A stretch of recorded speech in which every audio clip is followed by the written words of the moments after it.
Hi there, my name's Dave. I'm a kayak instructor from Portland, Oregon. The guy over there in the blue dry suit is another instructor, my good buddy Mike, and we're about to put on the East Fork of the South Fork of the Salmon in Idaho. This video was taken in early June of 2009. It was a beautiful day, it was sunny, it was warm, and the river was really high from a lot of melting snow. Mike took a bad swim and almost drowned, and I had the helmet cam going the whole way. So I'm just going to share a little bit of that experience with you all today. There were 5 of us in the group on the water that day, including Mike and myself. We'd spent a fair amount of time that morning scouting the run from the road, and especially the first big rapid called Flight Simulator, which was about a half a mile after we put on. And we're making our way down to the last eddy just above Flight Simulator now. As you can see, it's not at flood stage, but there is quite a bit of water in the river, definitely bank full. And this was the character of most of the run. Not a lot of midstream rocks or anything, mostly just big waves, big holes. And those waves were just awesome, charging through those, icy cold. We were at an elevation of about 6,000 feet was the put in, so cold water, higher elevation. Definitely something that contributed to the swim we had later on in the day. And just making our way now down to that final eddy above Flight Simulator where we were going to regroup. As instructors, Mike and I have taught everything from beginner lessons to creeking classes to swiftwater rescue workshops. We've spent a lot of time together on the water, both in class environments and just paddling together for fun. And we have a really great rapport on the river. One of the major things that we stress in our classes is just the importance of getting yourself out of the water if you end up in it. We don't like to pull our students to shore because we think it teaches them to rely on an instructor to help them out or a better paddler. And we feel like a lot of situations there's not a lot of effective means of getting someone to shore other than just having someone swim. For those of you who don't know, flush drowning is basically a situation where you end up in the river. You have a life jacket on, potentially, but you cannot get yourself out of the river, and you gradually become tired, worn down, and no longer able to time your breath so that you don't aspirate water. Because the waters in the western part of the United States are colder and the rivers are generally more continuous, flush drowning is a hazard that's more common out here. And pretty much every year we hear about a couple folks that drown that way.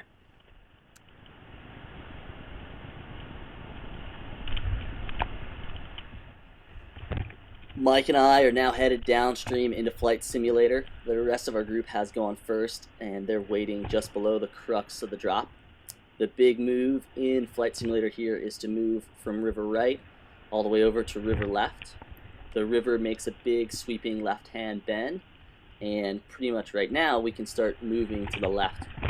All the water's pushing to the center and outside of that bend, and we're just going to cut across these breaking waves coming up here and sort of see a rock that I'm headed towards to the left. And once I get over there, I know that I'm going to be to the left of these big holes. And pretty much made the move right there and headed down, and you'll see those big holes passing on the right. There's one, and then there's 2 other ones that are worse just below that. And Mike is in those holes right now, and I don't know that. And as we're moving downstream here, I'll see the rest of the group is on river right in this eddy, and I'm going to go a little lower to catch an eddy on the right just below.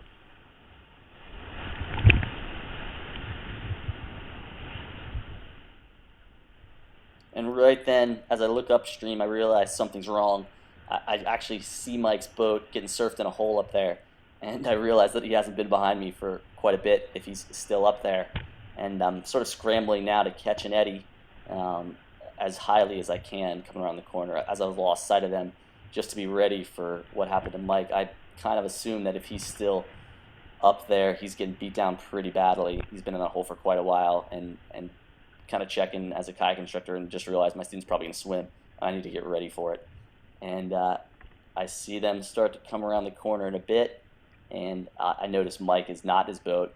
and he's just getting throttled, going deep through holes over rocks, just body colliding off of things. And you'll see him come down in just a second. He's popped there, right, and then gets right into that hole and actually gets recirced as his boat goes through and his paddle does, for a moment or two, and then comes out of the hole. Swim towards me, Mike. You have to swim. Mike's now been in the water for about a minute and a half, including being surfed from the hole, and I'm just going through my checklist. I'm trying to maintain eye contact with him, say his name, and give him some simple directions to help coach him into swim.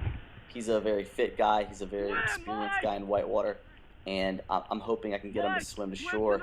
And I go through that process for about 45 seconds before I realize that, you know, he can't get himself to shore because there's very few eddies.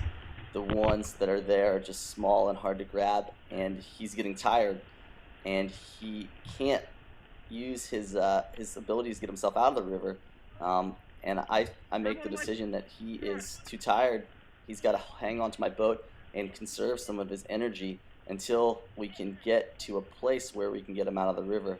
As you can see, there's just not many stopping places on this river. It keeps going, and I've got to take him down through it, keep his head above water as much as possible. You can see my bows sort of rising up around as I go through this class 4+, and it's tricky stuff because we expected this to be the easier part of the run, but now we're continuing down through this, and I'm just trying to pick out the best line through here so Mike can conserve energy until it's time for him to get out of the river. So despite everything that's happening, Mike is pretty calm here. I am charging down through this, and I get stopped by a hole here in just a second, and Mike actually let goes of my boat right there because he's worried I'm getting worked, and apologized to me, which I found a little needless at the time. And then again, he does the same thing here as I get stopped once again, letting go of my boat, making sure I'm okay, before grabbing back onto my stern and just trying to get some assistance to save some of his energy as we go downstream. I see this eddy come up here, the first good one I've seen in a while, and try to charge into it, but it's just so hard to get a swimmer into a small eddy like that. Mike's hands sort of get wrenched off the grab loop, and now he's going downstream, and there's a good eddy coming up on the right here, and he pretty much saves his own life right here, swimming hard to shore. So I'm completely jacked up on adrenaline right here, seeing him grab onto those branches, made his way into that eddy, and I'm just hoping he hangs onto that bush. And it felt so good to grab him to shore, you know, and to know he's not going to be in the water any longer. On the head cam, we were able to tell later that he had been in the water for about 4 minutes in some very cold water at a little bit of altitude, and he has just worked beyond belief. I've never seen anybody as exhausted as he was. It was very scary.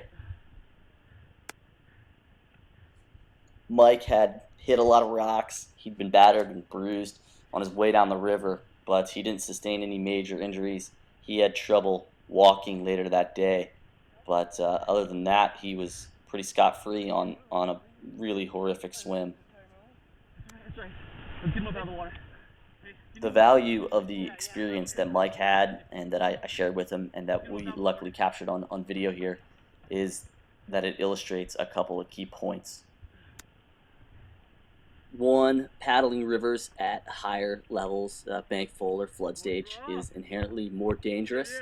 There are fewer eddies or fewer pools, and while that can be a lot of fun, it also can be quite dangerous if someone takes a swim.